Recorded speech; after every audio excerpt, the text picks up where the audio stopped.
할렐루야! 반갑습니다. 3일 저녁에는 주일만큼 많이 출석하지는 않지만 그래도 저희 교회에서 드려지는 모든 예배 중에 두 번째로 중요한 예배입니다. 이 예배를 통해서 하나님께서 우리와 함께하고 계신 것들을 보여주시고 또 우리가 마땅히 가져야 될 건강한 가치관을 심어주시는 그런 시간이라고 믿습니다. 그래서 창세기로부터 계속해서 이어서 묵상해오는 말씀은 그 말씀대로 살펴보고 그 말씀 속에서 또한 교훈과 지혜를 얻고 그런가 하면 우리가 일상을 살면서 놓치기 쉬운 신앙과 관련된 올바른 가치관에 대해서 생각해보는 또 시간이 되었으면 좋겠습니다. 저는 지난 화요일 전주의 모 대학교에서 체프를 지도했는데 거기서 이제 지도 교수님이 영상을 보면서 학생들에게 사랑에 대해서 말씀해주고 있었습니다. 요즘은 과거에 설교하듯이 그렇게 체프를 진행하지는 않습니다. 과거처럼 설교하면서 체프를 진행하고 그냥 담대하게 예수 그리스도를 믿으라고 소리 지르고 싶지만 그런 방법으로는 젊은 사람들의 마음의 문이 열리질 않고 복음을 믿지 않습니다. 다 자고 핸드폰 보고 다른 일을 하게 되겠죠. 그래서 그렇게 하지 않으려고 조금 다른 접근 방식, 복음을 전하기는 전하는데 간접적으로 전하는 것입니다. 그래서 채플의 이름도 성품 채플로 이름을 정했습니다. 여러분 어차피 직장 생활을 해야 되는데 여러분 성품 좋은 사람이 직장에서도 환영받습니다. 그래서 우리 전주대학교만의 자랑 성품 채플을 통해서 여러분들의 인성을 점검해 보시고 그 성품을 아름답게 가꾸어 가시기를 바랍니다.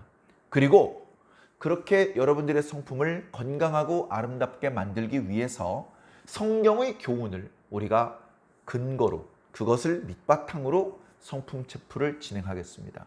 그래서 여러 가지 유명한 일화 이런 동영상 같은 걸 보여주지만 마지막 부분에는 성경 구절을 읽어주면서 하나님의 뜻이 무엇인지 가르쳐 주는 그런 시간이었습니다.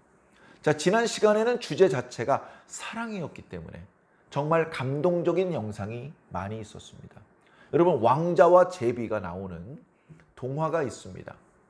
많이 알려져 있는 동화인데요.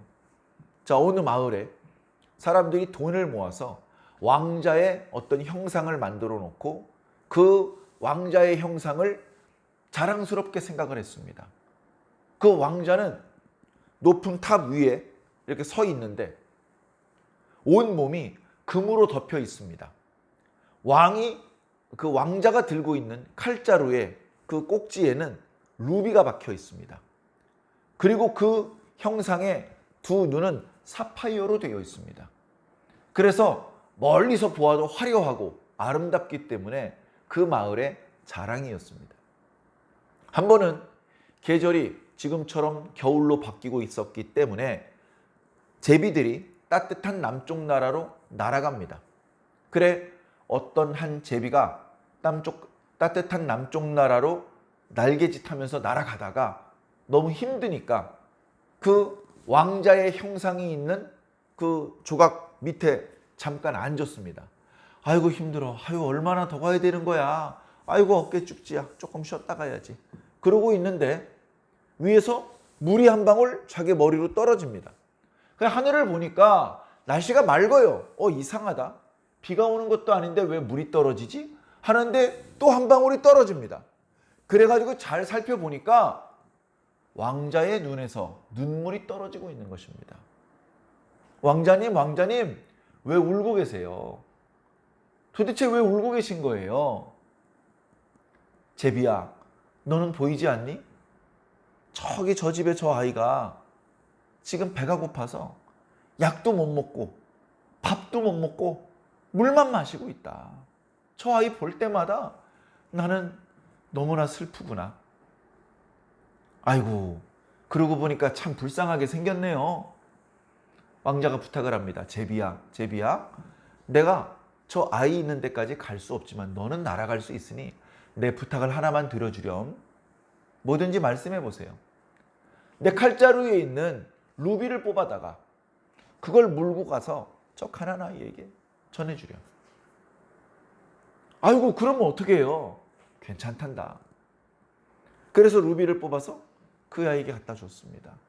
그 아이는 그 루비로 밥도 먹고 약도 먹고 회복될 수 있었어요. 그런데 웬일입니까? 왕자의 눈에는 눈물이 또 흐릅니다. 오늘은 또 왜 우세요? 저기 봐라, 저기 저 성냥팔이 소녀가 성냥을 팔지 못해가지고 또 저기 저 울고 있지 않느냐. 아이고 불쌍하긴 하네요. 내 부탁을 좀 들어주렴. 내 오른쪽 눈에 이 사파이어를 뽑아다가 그 성냥팔이 소녀에게 물어다 주렴.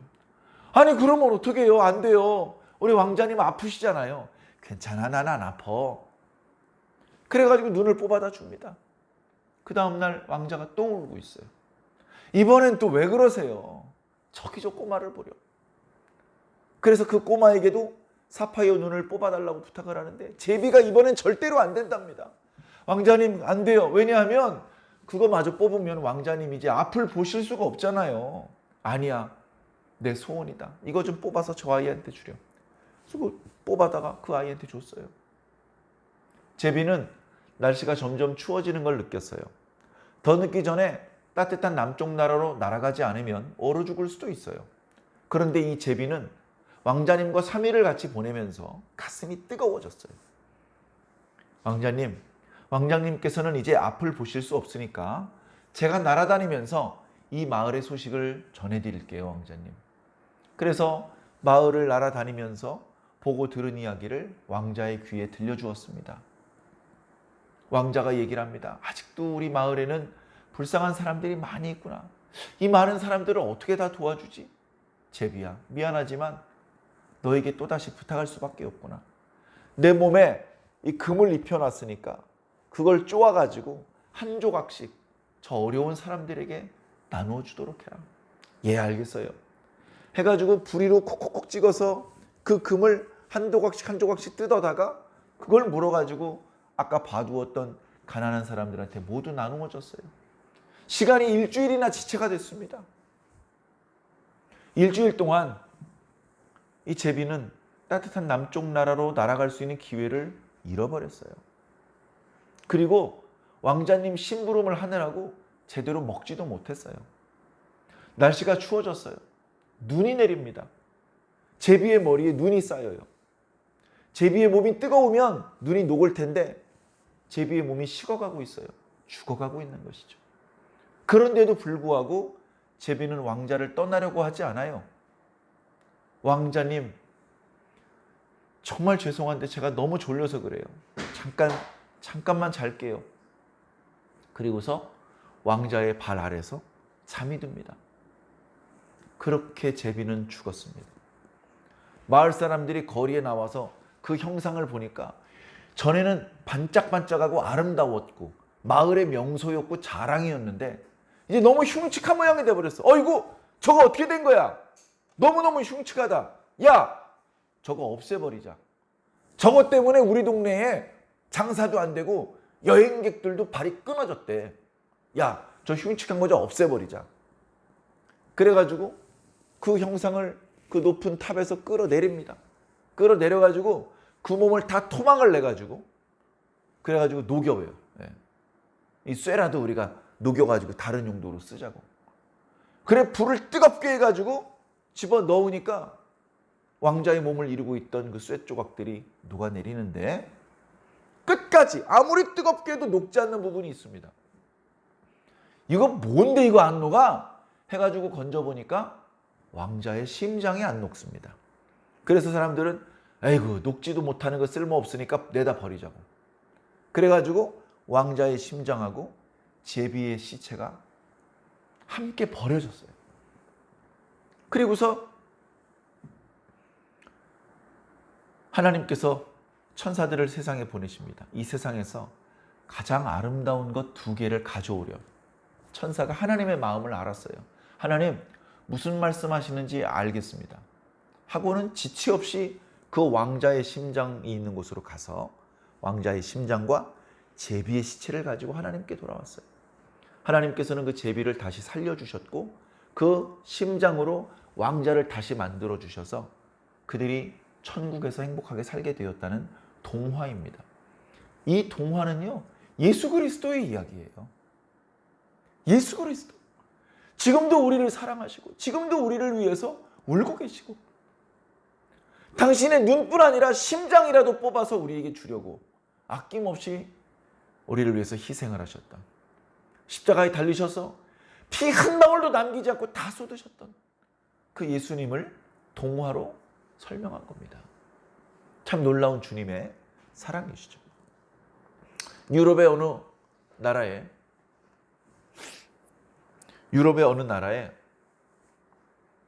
섬에 이렇게 문둥병에 걸린 사람들이 모여 살았답니다. 거기가 좋아서 모여 산 건 아니고요. 육지에서 쫓겨난 거죠. 야, 니들 거기나 살아. 저기 건강한 사람들한테 몹쓸 병을 전염시키지 말고 거기 갇혀서 그냥 살든지 죽든지 마음대로 해. 그런 섬이 있었던 모양입니다. 그런데 27살 먹은 어느 천주교 신부가 사제가 되자마자 가슴이 뜨거웠어요. 예수님의 사랑을 전할 수 있다는 그런 생각에 가슴이 뜨거워서 어디 가서 예수님의 사랑을 전할까 하다가 아무 신부님도 가려고 하지 않는 그 섬에 가기로 했습니다. 그래 그 섬에 딱 갔어요. 그 섬에 살고 있던 그 나병 환자들이 아주 그 경멸하는 눈빛으로 그 신부님을 쳐다봅니다. 그 신부님은 아랑곳하지 않고 웃으면서 인사를 합니다. 여러분 안녕하십니까? 저는 아무개 신부입니다. 제가요 예수님의 사랑을 여러분들에게 전해주려고 왔어요. 사람들이 인사도 받아주지 않습니다. 그리고 조금 있다가 어떤 사람은 돌멩이를 던지면서 욕을 합니다. 야! 너 같은 거 필요 없어. 썩 꺼져. 저리 꺼져! 마음속에 상처를 받을 수도 있잖아요. 근데 이 신부님은 상처를 받지 않고 이 사람들이 왜 나를 거절할까 생각을 했답니다. 왜 나를 거절하지? 내가 잘못한 게 없는데. 그러다가 깨달았어요. 이 사람들이 나를 거절하는 이유가 있다. 내가 문둥병에 걸리지 않았기 때문이야. 나만 건강하고 다 문둥병에 걸려 있기 때문에 나에게 마음의 문을 열지 않는 거야. 그때부터 신부님이 기도했습니다. 하나님 제발 문둥병 좀 걸리게 해주세요. 나 문둥병 걸리고 싶어요. 그래가지고 뜨거운 물에다 손을 집어넣습니다. 화상이 될 정도로 손이 많이 상했습니다. 그 상한 손으로 문둥병 환자들을 치료해 줬어요. 아픈 곳을 닦아주고 목욕도 시켜주고 그러다 감염이 됐어요. 이제 신부님도 문둥병 환자가 됐어요. 얼굴도 찌그러지고요. 여기저기 물집이 생기고요. 아주 흉측해졌습니다. 그런 모습으로 신부 옷을 입고 다시 거리에 나왔어요. 여러분, 제가 예수님의 사랑을 전하기 위해 여기 왔습니다. 그랬더니 마음의 문을 여는 거예요. 신부님 죄송합니다. 정말 훌륭한 분이신 걸 우리가 모르고 저희들이 함부로 대했으니 용서해 주시옵소서. 그래서 그 신부님을 통해서 예수님에 대한 말씀을 듣는데 안타깝게도 그 신부님은 그 병으로 결국 세상을 떠나게 되십니다. 그래가지고 그 천주교의 그 장례 예법대로 그 신부님을 이 신부의 옷을 입은 채로 이렇게 본국이 이제 벨기에인데요. 벨기에로 이제 데려가서 거기서 이제 장례를 치러 드리는 거예요. 그런데 그 섬에 살고 있는 문둥병자들이 울면서 부탁을 합니다. 안 됩니다. 그 신부님 다시 돌려주십시오. 그 신부님이 다 돌아올 수 없으면 그 신부님 몸의 일부라도 이 섬으로 다시 보내주십시오. 그래서 그 신부님의 오른손이 그 섬으로 돌아왔어요. 그래서 그 섬에 지금도 그 신부님의 손 무덤이 있습니다. 이게 예수님의 사랑이에요. 우리와 똑같아지셨어요. 우리와 똑같아지셔야 우리를 만날 수 있고 우리와 대화할 수 있고 우리에게 천국 복음을 말씀해 주실 수 있기 때문에 예수님은 모든 권세와 능력을 다 가지고 계신 분인데 그거 다 버리고 우리와 똑같아지셨어요. 그 신부님이 그 문둥병 환자와 똑같아지신 것처럼 예수님도 우리와 똑같아지셨어요. 키도 똑같고, 못생긴 것도 똑같고, 못 배운 것도 똑같고, 가난한 것도 똑같고, 우리와 똑같아지셨어요. 그렇게 우리를 구원하기 위해서 우리 가까이 와주셨으면 감사해야 되는데, 그걸 알아보지 못하고 비웃고 무시하고 욕하고 결국 죽였습니다. 얼마나 어리석습니까? 얼마나. 그런 이제 영화들을 영상들을 몇 개 보면서 정말로 가슴이 뜨거웠습니다. 그러면서 마음 한구석으로는 조금 양심의 찔림도 있었어요. 나도 복음을 전하는 목사인데 성경만 붙잡고 성경 이야기만 너무 하려고 했나? 저렇게 영화 이야기도 하고 또 영상도 보여주고 이렇게 다양한 방법으로 복음을 전했어야 되는 거였나? 여러 가지로 고민을 해보았습니다. 그래서 이런 재능이 있는 사람도 있고 저런 재능이 있는 사람도 있고 각자의 재능을 활용해서 복음을 전파하는 것은 정말로 아름다운 일인 것 같습니다. 이제 그런 영상을 보면서 정말 뭉클했습니다. 누구를 어떻게 저런 방법으로 가르쳐야지 교육의 방법을 깨닫기보다는 내가 받고 있는 그 예수님의 사랑이 새삼스럽게 느껴져서 가슴이 울컥했습니다. 안타까운 것은 이제 함께 앉아있는 학생들은 저만큼 감동받지는 못한 것 같아요. 교회를 다니는 친구도 있고 안 다니는 친구도 있는데 다니는 친구도 그렇게 열정적으로 교회를 지금 다니고 있지 못해서 그런지 그 영상을 그냥 무덤덤하게 보고 있더라고요. 좀 안타깝더라고요. 사랑하는 성도 여러분, 이런 예수님의 이야기를 들을 때 가슴이 뜨거워져야 됩니다. 왜냐하면 이것은 남의 이야기가 아니라 나의 이야기이기 때문에 그렇습니다. 어이구 저기 저 사람이 예수님의 사랑을 많이 받았대. 아이고 좋겠네. 그게 아니고 바로 내가 예수님의 큰 사랑을 지금 받고 있는 이야기이기 때문에 예수님의 이야기를 들으면 내 이야기로 생각하고 들을 수 있는 것이기 때문에 그렇습니다. 사랑하는 성도 여러분, 우리들의 마음을 예수님께 고정시키기를 부탁을 드립니다. 조금 후면 성탄절이에요. 크리스마스는 그리스도께 예배를 드린다, 미사를 드린다, 이제 그런 의미예요. 예수님께서 태어나신 거룩한 날, 그래서 이제 한문으로 성탄절이라고 이름을 붙이기도 하는데, 이제 길거리에 또는 백화점 같은 데를 가 보아도 캐롤이 잘 안 들려요. 크리스마스 캐롤이 안 들린다고. 크리스마스 캐롤이 하도 안 들려. 그래서 저작권, 그 노래를 만든 사람이 저작권으로 고소를 하면 벌금을 물어야 되기 때문에, 그래서 길거리에 울려 퍼지게 못한다, 그런 말이 있더라고요. 그래서 어떤 사람이 자기가 직접 작곡을 하고 녹음을 해가지고 무료로 인터넷에 풀었어요. 이거 내가 고소 안 할 테니까 마음껏 길거리에 캐롤송이 울려 퍼지게 하라고. 그런데 그렇게 해도 결국 길거리에서 캐롤송이 울려 퍼지는 소리를 듣기가 어렵습니다. TV 같은 데 보면 성탄절날 여러 가지 예능 프로그램을 하죠. 성탄절 기념 특별 무슨 행사. 그래서 외국인들 모아놓고 무슨 프로그램을 하기도 하고, 뭐 어디 멀리 가난한 사람들 찾아다니면서 그 사람들 필요한 거 공급해 주면서 영상을 찍기도 하고 그런 것들을 보여주기도 하는데, 저는 어떤 걸 느끼냐 하면 사람들이 의도적으로 크리스마스에서 예수 그리스도를 빼버려요. 크리스마스인데 예수 그리스도 얘기를 꺼내는 것은 금기시하고 있어요. 크리스마스, 연말이야. 성탄 트리도 만들고 선물도 나누어 주고 그거는 하는데 예수 그리스도라는 말은 입에다 올리질 않는 거예요. 이 날이 무엇을 기념하는 날인지, 이 날의 주인공이 누구인지 말하지 않습니다. 너무나 안타까운 일이에요. 너무나 안타까운 일이에요. 석가탄신일에도 그렇게 안 해요. 석가탄신일 있죠? 그날 되면 하루 쉬면서 TV에서도 불교 관련된 영화나 방송들을 틀어줘요. 근데 이제 성탄절에는 성탄절에는 예수 그리스도와 관련된 영화를 안 틀어줘요.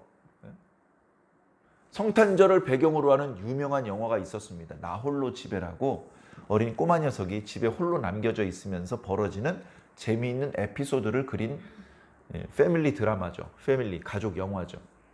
근데 거기 예수 그리스도는 없거든요. 잠깐 나와요, 잠깐. 근데 그 영화의 핵심 주제가 아니에요. 도대체 예수님 빼고 성탄절날 뭐 하자는 겁니까? 성탄절날 카페 같은 데 빌려가지고 청년들이 밤새 춤추고 술 마시면서 놀겠대요. 그래서 왜 그래? 다른 날 많잖아, 다른 날. 왜 성탄절날 그러고 노냐고요? 성탄절날은 예수님 이야기를 해야죠. 교회 가면 성탄절날 하는 동화가 있습니다. 마리아가 배가 이만해져가지고 요셉과 함께 베들레헴에 가는 이야기. 거기서 예수님이 태어나는 이야기. 어떤 사람은 그런 얘기를 저한테 물어보더라고요. 아니 왜 교회들마다 똑같대. 다 똑같은 그 연극을 하고 있대. 애들 시켜가지고 연기도 잘 못하고. 그래 참고 봐주려고 그랬는데 내용이 하나도 참신한 게 없어. 뭐 참신한 게 필요해. 예수님 얘기하면 됐지. 예수님 얘기를 하는 게 중요한 거예요. 성탄절날 예수님 얘기를 해야지. 그럼 뭐 성탄절날 공자님 얘기를 할래? 부처님 얘기를 할래? 연예인들끼리 모여가지고 우스갯소리 하면서 가요 부르고. 성탄절날 성탄절이 뭐 하는 날입니까? 아무도 그런 얘기를 하지 않습니다. 또 어떤 사람은 시비를 걸죠. 성탄절은 정말로 예수님께서 태어나신 날은 아니다. 맞습니다. 누가 아니랍니까? 예수님께서 태어난 정확한 날은 아무도 몰라요. 그래? 예수님께서 태어나신 날을 확실하게 모르면 성탄절 없애버려. 이제 앞으로 영원히 성탄절 하지 마. 그럴 겁니까? 성탄절은 정확히 예수님께서 태어나신 날이기 때문에 기념하는 게 아니에요. 예수님께서 언제 며칠인지는 모르지만 태어나셨잖아요. 예수님께서 왜 이 세상에 오셨는지 그 의미를 생각하는 의미가 있기 때문에 정확한 날짜와 맞추어 본 것은 아니지만 성탄절은 지금처럼 절기로 지킬 충분한 가치가 있어요. 가치가 있는 정도가 아니라 너무나 크고 소중한 가치가 있습니다. 교회에서 지키는 여러 절기들이 있습니다. 추수감사주일도 있죠. 맥주감사주일도 있죠. 신년감사예배도 있죠. 여러 종류의 절기들이 있거든요. 그런데 부활절하고 성탄절이 제일 중요해요. 그 절기가 얼마나 중요한지 성탄절을 준비하는 절기가 따로 있어요. 바로 강림절이에요. 부활절을 준비하는 절기가 따로 있어요. 바로 사순절이에요. 그래서 교회에서는 큰 절기인 부활절과 성탄절을 준비하기 위한 절기, 사순절과 강림절 때는 강단을 보라색으로 장식을 합니다. 지금은 큰 절기를 앞두고 있는 때예요. 부활절을 앞두고 있기 때문에 금식도 합니다. 성탄절을 앞두고 있기 때문에 특별 기도회도 합니다. 그렇게 기도로 준비하고 경건한 생활을 하면서 준비하고 부활절의 의미, 성탄절의 의미를 생각하면서 기도하고 관련된 말씀을 읽으면서 묵상하고 그렇게 그 강림절 기간을 보내다가 성탄절을 맞이하는 거지. 야, 카페 하나 빌려놨는데 와라. 회비 5만 원 와가지고 술도 마시고 춤추고 재미나게 놀자. 예수님은 어디다가 팔아먹고 니들끼리 노는 거니? 그런 안타까운 상황입니다. 거꾸로 세상은 성탄절날 이곳저곳에서 막 축제와 파티가 열리는데 정작 교회는 조용해요. 또 교회에서는 아무런 행사가 없어. 행사를 하기는 하는데 성도들도 안 와. 이웃 동네 사람들은 고사하고 자기 교회 교인도 안 와요. 자기 교회 교인도 안 와. 자기 집 아이가 가서 노래를 부르고 있고 자기 집 딸이 가서 율동을 하고 있는데 구경하러도 안 와요. 오지도 않아. 오면 어떻게 오느냐? 그 추운 겨울에 맨발로 슬리퍼 끌고 옵니다. 체육복 바람에. 이러고 와가지고 뭐야 뭐 먹을 것도 없고 뭐 왜 자꾸 오라 그런 거야? 그게 잔뜩 찌푸려진 얼굴로 아이고 연기도 못하네. 노래도 계속 틀리네 쟤. 저 오른쪽 끝에 있는 율동 계속 틀린다 쟤. 그러고 집에 갑니다. 아 율동 좀 틀리면 어때? 그게 문제가 아니잖아요. 뭐가 중요한지를 모르는 거죠. 세상에서는 예수 그리스도 빼고 이쪽 저쪽에서 축제가 벌어지고 교회에서는 그나마 예수님 이야기를 하는데 몇 사람 안 모입니다. 너무나 안타깝습니다. 너무나 안타깝습니다. 저희 교회도 작은 교회이기 때문에 성탄절날 성대한 공연을 하지 못합니다. 너무나 부끄럽고 죄송하죠. 그래서 작년이었나요? 그때는 어쩔 수 없이 몇몇 사람이 찬양을 그 성탄 복음성가를 준비를 해서 여기서 이제 공연을 했어요. 관객이 한 명도 없었습니다. 관객이 한 명도 없고 전원 교대로 올라와서 성탄 캐롤을 불렀어요. 목소리가 좋았을까요? 음정 박자 정확히 맞았을까요? 연주가 기가 막혔을까요? 다 서툴러요. 그런데 성탄절 2부에도 캐롤을 부르지 않으면 도대체 누가 예수 그리스도께서 그 밤에 오신 것을 기념하겠습니까? 그래서 여기서 공연을 하고 영상으로 보내줬어요. 영상으로. 보신 분 얼마 많지 않아요. 그러나 그렇게 해서라도 우리를 구원하기 위해 오신 예수님의 사랑을 기념하고 싶었습니다. 사랑하는 성도 여러분, 우리가 말로만 예수님 믿고 예수 천당을 외치고 있는데 내가 정말로 예수님을 믿고 있는지, 내가 정말로 예수님을 사랑하고 있는지, 내가 예수님을 믿는 그 믿음으로 뭘 할 수 있는지, 내가 예수님을 사랑하는 그 사랑을 어떻게 보여줄 수 있는지 생각해 보시기 바랍니다. 사랑은 마음속 생각으로 끝나면 없는 것과 똑같아요. 그것이 표정으로라도 나와야 되고 말로 표현되고 행동으로 표현이 돼야 됩니다. 여러 어수선한 세상 속에서 또 요즘 날씨도 많이 추워졌죠. 예년보다 올 겨울이 또 조금 춥다고 합니다만 사랑하는 성도 여러분, 너무 위축되지 마시고요. 건강관리 지혜롭게 잘 하시면서 우리가 해야 될 일은 해야 됩니다. 예배 드릴 거 다 드려야 되고요. 기도할 거 다 해야 됩니다. 헌금할 거 다 하셔야 됩니다. 찬양 부를 거 다 불러야 됩니다.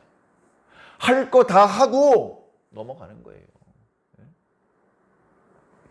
저희 교회는 그렇게 강조하지 않습니다만 거의 대부분의 교회에서 이야기를 합니다. 헌금 봉투를 정리해서 새 헌금 봉투로 바꿀 때에 그 헌금 봉투에 보면 표시가 되어 있잖아요. 1년에 주일이 쉬운 2번인데 집사님 주정 헌금을 40번밖에 안 했어요. 12번 빠지셨네요. 이거 헌금하세요. 그래서 밀린 주정 헌금을 하도록 권면을 합니다. 그래도 헌금을 안 하는 성도도 물론 있어요. 그런데 아이고 부끄럽고 죄송하네요. 제가 얼른 하겠습니다. 해가지고 헌금 봉투를 도장을 꽉 채워가지고 할 거 하고 새해를 맞이하는 성도도 있는 것입니다. 별거 아닌 것 같죠? 안 해도 되는 거 괜히 한 겁니까? 바보같이? 하늘에서 다 보고 있습니다. 하늘에서 보고 있다는 것을 항상 기억해 주시기를 부탁을 드립니다. 오늘 말씀의 다윗은요, 하늘에서 보고 있다는 것을 기억하고 있는 사람이에요. 지금 다윗은 하나님을 생각할 여유가 없어, 사실은. 오늘 말씀에 다윗 도망가고 있잖아요. 자, 지난번에 말씀드렸던 것처럼, 자, 여기 다윗성이 있습니다.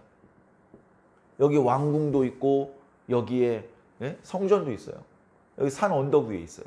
여기 골짜기가 있고, 이쪽에 또 산이 있고, 이쪽에 또 산이 있습니다. 이쪽에서는 흰놈의 아들의 골짜기라고 그러고, 이쪽은 기드론 골짜기라 그래요. 그래서 다윗이 압살롬이 저기 헤브론에서 반역에 성공했다는 얘기를 들었습니다. 뿐만 아니라 백성들의 마음이 다윗을 버리고 전부 압살롬에게 붙었다는 걸 알았어요. 자기를 지지하는 백성이 많으면 도망 안 갑니다. 자기를 지지하는 사람이 많으면 도망갈 필요가 없어요. 그런데 압살롬을 지지하는 사람이 자기를 지지하는 사람보다 많아. 자기 옆에 요압도 있고 아비새도 있고 이때도 있고 목숨 걸고 자기를 지키는 사람이 있기는 있는데 이스라엘 백성 전체를 두고 봤을 때 몇 명 안 돼. 그걸 다윗이 느낀 거예요. 아이고 이러다 죽겠구나. 나만 죽는 게 아니라 나를 위해서 싸우는 내 주변의 가족 같은 친구들도 다 죽겠구나. 그래서 도망간 겁니다. 도망갔어요. 골짜기로 내려왔습니다. 시내를 건넜습니다. 그리고 감람산에 올라갑니다. 오늘 1절에 어디라고 그래요? 다윗이 마루턱을 조금 지나니, 감람산 마루턱 꼭대기입니다. 여길 지나서 쭉 내려간 다음에 여기 이제 요단강입니다. 요단강을 건너가야 돼. 요단강을 건너서 길르앗 땅까지 피신을 해야 저쪽에서 다윗성으로 오고 있는 이 압살롬과 그 반역의 군대에게 멱살을 잡히지 않을 수 있는 거예요. 안전하고 한숨 돌릴 수 있는 것이죠. 그러다 보니까 지금 제대로 준비도 안 된 상태에서 힘들다고 쉬지도 못하고, 그렇다고 다윗 혼자 도망가지도 못합니다. 다윗도 옛날에 다윗이 아니에요. 나이를 꽤 많이 먹었어요. 거기다가 왕노릇하면서 뭐 제대로 운동했겠습니까? 배도 불룩 나왔고요. 근력도 옛날보다 떨어집니다. 뿐만 아니라 아내와 아이들까지 데리고 가야 되는데 빠른 속도로 도망갈 수가 없어요. 그리고 자신은 어금니 깨물고 갈 수 있는데 나이 어린 아이들이 아빠 아파, 아빠 발바닥 아파, 아빠 좀 쉬었다 가면 안 돼, 아빠 목말라, 아빠 배고파, 빨리 도망갈 수가 없습니다. 그래서 이 기드론 시내를 건너기 전에 제사장들이 언약궤를 메고 다윗을 따라가려고 따라 나섰죠. 다윗이 언약궤 다시 원래 자리로 갖다 놔라. 너희들은 예루살렘을 떠나지 말고 예루살렘에 그냥 있어라. 압살롬이 뭐라고 말하는지 잘 들었다가 너희들의 똑똑한 아들을 통해서 나한테 소식을 전해줘라. 내가 여기 나루터에서 기다리고 있을 테니까 이 다윗성에서 어떤 일이 벌어지고 있는지 나한테 소식을 전해줘라. 그렇게 부탁을 해서 언약궤와 대제사장들은 보냈어요. 보내고서 자기 가족들하고 끝까지 자기를 따라오겠다고 하는 신하들하고 그런 사람들 몇 사람하고 이제 다윗의 피난 행렬이 이 감람산을 넘어가고 있습니다. 산 꼭대쯤 지나가고 있는데 오늘 말씀해 보니까 시바라고 하는 사람이 나타납니다. 이 시바라고 하는 사람은 과거에 사울 왕의 종이었습니다. 사울이 왕이 죽었어요. 그래서 사울이 왕이었기 때문에 많은 땅을 가지고 있지 않았겠습니까? 포도원도 있었고 양과 염소도 많았고 그걸 전부 시바가 자기가 차지해버렸어요. 왜냐하면 사울도 죽고 사울의 아들들이 다 죽었어요. 생존자는 무서워서 다윗한테 잡히면 죽을까 봐 멀리 도망가 버렸어요. 그러니까 사울 왕의 땅을 자기가 다 관리하면서 자기가 이제 주인 노릇합니다. 아내도 많고 아들들도 많아요. 종들도 부리고 있어요. 자, 이런 상황에 다윗이 과거 요나단과 맺었던 언약을 떠올리면서 요나단의 아들을 찾습니다. 그는 전쟁 중에 급하게 도망가다가 유모가 떨어뜨리는 바람에 양쪽 다리를 다 쩔뚝거리는 장애자가 되었습니다. 그런 상태에서 다윗이 왕이 됐기 때문에 숨어 지냈습니다. 그러나 다윗이 절대 죽이지 않겠다. 공개적으로 얘기를 했어요. 내가 네 아버지하고 맺었던 언약을 지키려고 그러는 거니까 두려워하지 말고 와라. 쩔뚝쩔뚝 하면서 왔습니다. 왕이시여, 죽은 개 같은 저를 어찌 부르십니까? 무슨 소리냐? 넌 이제부터 내 아들이다. 그래가지고 그 무비보셋을 자기 아들처럼 자기와 함께 식탁에서 먹을 수 있게 허락을 해 주었고, 그리고 시바가 가지고 있던 원래는 사울의 땅, 자 거기가 베냐민 지파죠. 베냐민 지파 사울의 종이었는데 사울의 손자죠. 무비보셋. 무비보셋에게 다시 다 돌려줍니다. 야, 시바야, 네가 그동안 관리하느라 정말 고생 많았다. 정말 수고 많았다. 네가 가지고 있던 거 전부 무비보셋 줘. 이렇게 말한 거예요. 그러다 보니까 시바 입장에서는 아씨, 이거 전부 다 내 거 차지할 수 있었는데 아이고 뺏겼네. 본래 주인에게 돌아간 거죠. 사실은 자기 게 아니었죠, 원래는. 근데 뺏겼다고 생각할 수 있겠죠. 인간의 욕심은 끝이 없으니까. 그렇게 됐는데 지금 압살롬에게 쫓겨서 다윗이 도망가고 있습니다. 압살롬은 여기 다윗성으로 들어가고 다윗은 이렇게 도망가고 있는 거예요. 이런 상황에 시바가 여기서 기다리고 있습니다. 그래가지고 시바를 이렇게 보니까 나귀가 끄는 수레를 2개를 갖고 왔는데 그 수레에 뭐가 잔뜩 실려 있어요. 보니까 먹을 거야. 지금 급하게 도망 나와가지고 맨발로 지금 도망가는데 먹을 게 있는 거야. 그러니까 다윗의 아내들, 그 다음에 아이들 얼마나 먹을 게 필요했겠어요. 근데 다윗이 위험을 지키면서 얘기합니다. 야, 네가 뭐 이렇게 저렇게 많이 끌고 나왔는데 이거 뭐냐 다. 아이고 왕이시여, 뭐긴 뭐겠습니까. 지금 급하게 오시느라고 정말 피곤하실 텐데 요건 애들 주시고요. 이거 여자들 먹으라고 하고 어려운 사람 여기 이 나귀하고 이 수레를 이용해서 편하게 가십시오. 야, 왜 네 주인은 안 나오고 너만 나왔냐? 네 주인의 아들 무비보셋은 어디 가고 너만 나왔느냐? 아이고 말도 마십시오. 무비보셋은 지금 예루살렘에 있는데요. 거기서 말하기를 우리 아버지의 왕위를 하나님께서 자신에게 돌리는구나. 그런 말을 하고 다닌답니다. 글쎄. 반역한 사람들과 한통속이 돼버렸어요. 말도 마세요. 이건 거짓말입니다. 무비보셋은 그런 말을 한 적이 없습니다. 시바는 다윗이 지나갈 때에, 다윗이 아쉬울 때에 다윗에게 먹을 것을 조금 주면서 다시 사울 왕이 과거 가지고 있었던 모든 재산을 자기가 가지고 싶어서 기회를 엿보는 사람입니다. 나쁜 사람이고 욕심꾸러기죠. 그래 다윗은 지금 너무 지친 상황이기 때문에 지금 시바가 하는 말이 사실인지 확인할 수 있는 겨를이 없습니다. 그러니까 뭐라 그럽니까? 네 주인의 것은 이제 다 네 것이다. 무비보셋은 반역을 했으니 나는 무비보셋에게 아무것도 주지 않을 것이다. 네가 다 가져라. 그랬더니 시바가 무릎을 꿇으면서 아이고 고맙습니다. 저 같은 녀석을 이렇게 은혜를 베풀어 주시니 감사합니다. 그럽니다. 그리고서 여기 다윗의 일행들은 지금까지 쉬지 않고 왔어요. 쉬지 않고. 잠깐 쉽니다. 그걸 먹으면서 잠깐 쉽니다. 근데 또 그 사이에 시므이라는 사람이 나타나요. 시므이. 시므이는 다윗을 도와주러 온 사람이 아니에요. 이 사람은 사울 집안의 친척되는 사람인데 다윗이 나타나자마자 막 저주를 합니다. 저주. 무슨 말이냐면요. 쌍욕을 막 하는 거예요. 쌍욕. 입에 담을 수 없는 아주 더러운 욕을 계속 쉬지 않고 다윗을 향해서 막 하고요. 다윗을 향해서 막 돌을 던집니다. 그 돌멩이 다윗이 맞게끔 신하들이 구경만 하겠습니까? 그걸 가려주느라고 신하들이 돌멩이를 맞아요. 그리고 막 거기다 막 모래를 뿌리고 흙먼지를 날리면서 막 욕을 합니다. 얼마나 지독하게 욕을 했는지 다윗 옆에 아비새라는 장수가 왕이시여 허락만 해주십시오. 저 죽은 개 같은 놈이 감히 우리 왕을 욕합니까? 제가요 당장에 건너가서 모가지를 잘라버리겠습니다. 너무나 화가 나니까 왕에 대한 충성심에 그런 이야기를 했더니 다윗이 말립니다. 아니야, 그러지 마. 욕하게 내버려둬. 제가 저렇게 욕하는 거 하나님께서 욕하라고 명령하신 거야. 내가 하나님께 범죄했기 때문이야. 내가. 그러면서 뭐라고 말합니까? 내가 오늘 저 사람한테 욕을 진탕 얻어먹어서 하나님께서 나를 좀 불쌍히 여기셨으면 좋겠다. 내가 이 시므이라는 놈한테 있는 저주 없는 저주 욕을 바가지로 얻어먹고 있다는 사실을 하나님께서 보고 계셔. 하나님께서 보고 계시다는 사실을 다윗은 느끼고 있는 사람이었습니다. 그래서 내가 저렇게 욕먹는 것을 하나님께서 보시고 나를 좀 이제 불쌍히 여기시고 내가 지은 죄에 대해 형벌을 받고 있는데 형벌을 좀 가볍게 해주시고 그래서 빨리 이 고통이 끝났으면 좋겠구나.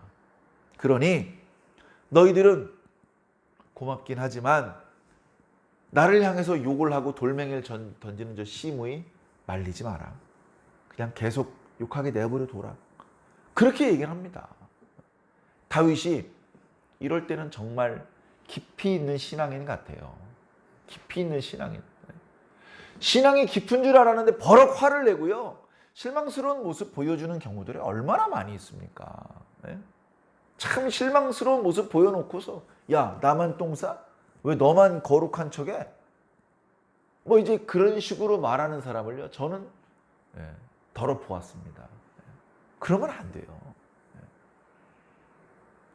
우리가 거룩한 자가 아니지만 거룩하게 살아야 됩니다.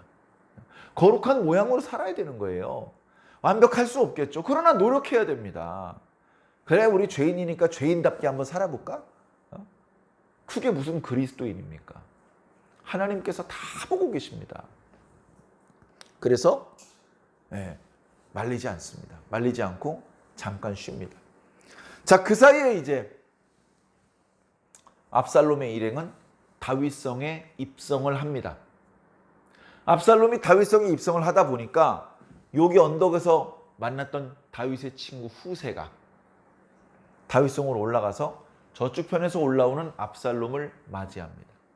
그러니까 후세가 인사를 합니다. 후세가 인사를 합니다. 나의 왕 만세. 왕이여 만세. 왕이여 만세. 그렇게 말을 합니다. 그러니까 압살롬이 처음엔 의심을 해요. 이복의 후세, 자네는 우리 아버지의 친구가 아닌가?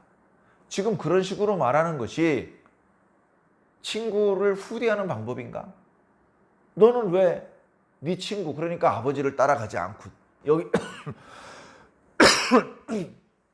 남아있는 건가? 이제 그런 얘기를 했습니다. 그랬더니 후세는 실질적으로는 다윗을 따르는 사람이에요. 마음은 다윗을 충성스럽게 섬기는 그런 마음인데, 우리가 지난주에 묵상했던 것처럼 다윗이 부탁을 해서 너는 나를 위해서 예루살렘으로 가라.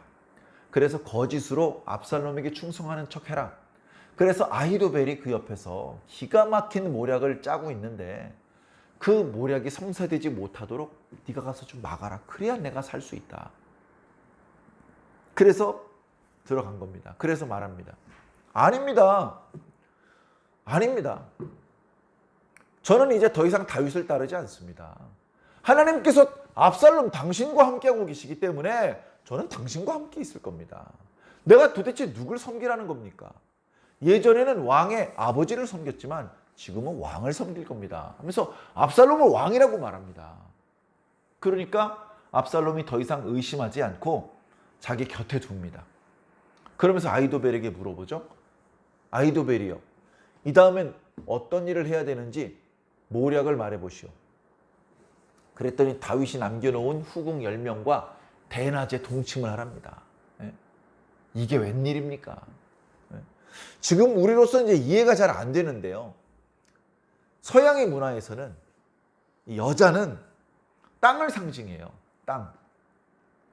그 땅을 차지하고 싶으면 그 땅의 왕비를 차지해야 되는 거예요. 그 땅의 왕비를 건드렸다? 죽어야 됩니다. 죽든지 아니면 왕비를 빼앗아 가든지. 그런 문화가 있어요. 그 외에도 여러 가지 또 의미가 있습니다만 대낮에 다윗이 대낮에 밧세바를 자기 침소로 데리고 와서 간음을 했는데, 지금 암논이 이복 동생 다말을 간음을 하더니 이제는 압살롬이 자기 후궁을 또 간음을 합니다. 이 모든 패륜이 다윗의 범죄에서 시작된 거예요. 다윗의 범죄에서. 다윗이 처음에 밧세바를 간음하는 그 순간 모든 불행이 시작된 거예요. 너무나 안타깝죠. 죄는 두려운 겁니다. 무시할 수 있는 일이 아닙니다. 이 정도는 괜찮겠지? 누구 마음대로. 여러분, 횃불로 산불이 나나 성냥불로 산불이 나나 산이 불타는 건 똑같은 거예요. 성냥불은 괜찮을 거야. 그러다 산불 나면 어떡할 겁니까? 변명이 될 수가 없어요. 그래, 아히도벨이 시키는 대로 다 합니다. 그러면서 맨 마지막 볼 보니까 이때 당시 아히도벨이 얼마나 지혜로운 사람이었는지, 아히도벨이 말하면 모든 일이 아히도벨이 말한 대로 돼버렸어요. 어느 정도냐면 선지자에게 물어봐서 선지자, 그러니까 하나님의 뜻을 알고 있는 선지자, 그 선지자에게 얘기를 들으면 그 말씀대로 다 되거든요. 그런 것처럼 아히도벨이 말을 하면 하나님의 말씀인 것처럼 들었다. 아히도벨이 그렇게 말했어? 그럼 그대로 되겠지 뭐. 그렇게 인정할 정도로 아히도벨이 최고의 지혜자였습니다. 아히도벨이 압살롬 옆에 있는 한 다윗은 돌아올 길이 없어요. 돌아오기는커녕 집에서 멀리 떨어진 곳에서 잔인하게 죽임을 당할 수밖에 없습니다. 그런 위기의 상황이 생긴 거예요. 다윗의 한 번의 범죄가 그런 절체절명의 위기를 맞이하게 되었습니다. 그러나 형세상 다윗이 매우 어려워 보이지만 그래도 소망이 엿보이는 것은 중간에 몇 차례 말씀드린 것처럼 다윗은 하나님께서 지금도 보고 계시다. 하나님께서 지금도 듣고 계시다. 이런 감각을 가지고 있는 사람이었어요. 쭉 도망가면서 누가 기분 나쁜 말하면 야 저놈 죽여버려. 안 그래도 기분이 나쁜데 성미를 건드려? 야 죽여. 예를 들면 이럴 수 있어요. 그런데 그렇게 하지 않았어요. 자기가 가지고 있는 힘을 다 쓰지 않았어요. 하나님께서 보고 계셔. 내가 잘못해가지고 지금 쫓겨나는 마당에 내가 어디서 승질을 부려? 아이고 아니야.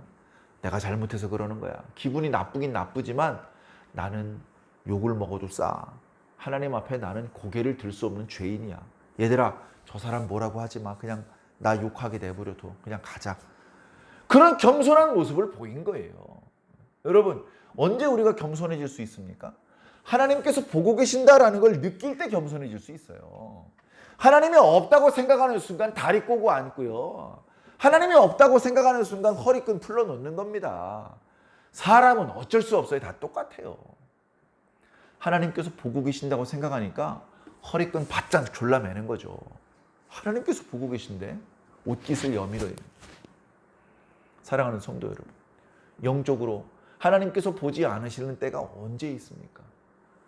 하나님께서 보실 수 없는 장소가 어디 있습니까? 하나님께서 언제나 우리를 보고 계시고 언제나 우리의 말을 듣고 계시는데 우리가 하나님 앞에 부끄러운 그런 모습을 보여드려서야 되겠습니까? 사랑하는 성도 여러분, 우리가 온전할 수는 없다지만 하나님 앞에 최선을 다해서 가장 온전한 모습을 보여드리시기 바랍니다. 부족하겠죠. 예를 들어서 내가 100만 원을 헌금하고 싶지만 100만 원이 없어. 그래서 10,000원을 헌금해요. 10,000원. 마음은 100만 원이야. 근데 주머니에 돈이 없다 보니까 10,000원 헌금을 해. 10,000원. 그 마음을 하나님께서 아시겠습니까? 모르시겠습니까? 아신다니까요. 아시기 때문에 10,000원짜리 한 장이 하나님께 넘어가지만 하나님은 100만 원으로 기록하신단 말이죠. 하나님의 장부에 100만 원으로 기록하신단 말이에요. 100만 원어치 축복을 주신단 말이에요. 왜 그렇다고요? 하나님께서 다 보고 계신단 말이에요. 어리석은 자들이 하는 말이 뭐죠? 이건 하나님도 모르실 거야. 어리석은 자들이 반드시 하는 말입니다. 이건 하나님도 몰라. 에이, 하나님도 이건 어쩔 수 없어. 어리석은 자들이 자기 멋대로 반드시 그렇게 말합니다. 그런 생각이 밑바탕에 깔려 있으니까 그런 어리석은 말과 행동을 하는 거예요. 우리 그리스도인들, 우리 건강한 신앙인들, 그런 어리석은 말 입에 담으면 안 됩니다. 하나님을 두려워할 줄 알고 하나님께서 보고 계신다. 내가 바로 하나님 앞에 지금 서 있는데 이러면 안 되지. 그렇게 자신을 더 다듬어주고 자신을 더 반듯하게 만들어 나가는 것이 올바른 신앙의 방법이 될 것입니다. 오늘 다윗의 이야기를 통해서 하나님께서 다윗의 모든 언행을 보고 계셨던 것처럼 오늘 우리들의 언행도 보고 계신다는 사실을 꼭 기억하시기 바랍니다. 좋은 일이 있을 때든 좋지 않은 일이 있을 때, 내가 기분이 좋을 때든 좋지 않을 때든, 내가 아침 막 일어났을 때든 이제 막 잠들기 직전이든 하나님께서 다 보고 계신 거예요. 나를 보고 계시고 나를 지켜주시는 그 하나님을 사랑하시고 그 하나님 끊임없이 기도하시기 바랍니다. 이 한마디만 드리고 마칠게요. 건강을 위해서 운동을 적당하게 하면 좋답니다. 그래서 요즘 각광받는 운동이 걷기 운동인데요. 걷기 운동만으로는 부족하답니다. 그러면 어떤 운동이 좋습니까? 강아지 산책을 시키는 게 그렇게 좋대요. 그러니까 걷기 운동을 하면요, 그냥 일정한 속도로 계속 걸어요, 보통 보면. 예. 그것도 안 하는 것보다는 하는 게 좋아요. 그런데 일정한 속도로 걷는 것보다 강아지 산책을 가다 보면요, 빨리 갔다가 멈춰섰다가 빨리 갔다가 멈춰섰다가 이렇게 속도가 일정하지 않은 상태로 이렇게 운동을 하게 됩니다. 뛰기도 했다가 걷기도 했다가. 그러다가 강아지가 똥 싸잖아요. 그 똥 치우려고 스쿼트 자세를 한답니다. 스쿼트 자세. 예. 그냥 걷기만 할 때보다 다양한 형태의 운동을 하기 때문에 건강에 더 좋은, 강아지 산책을 하는 것은 강아지를 위한 것일 뿐 아니라 나의 건강을 위한 좋은 습관이 될 수도 있다. 뭐 이제 그런 얘기도 하더라고요. 예. 예. 우리가 좋은 습관을 가지고 있어야 돼요. 좋은 습관.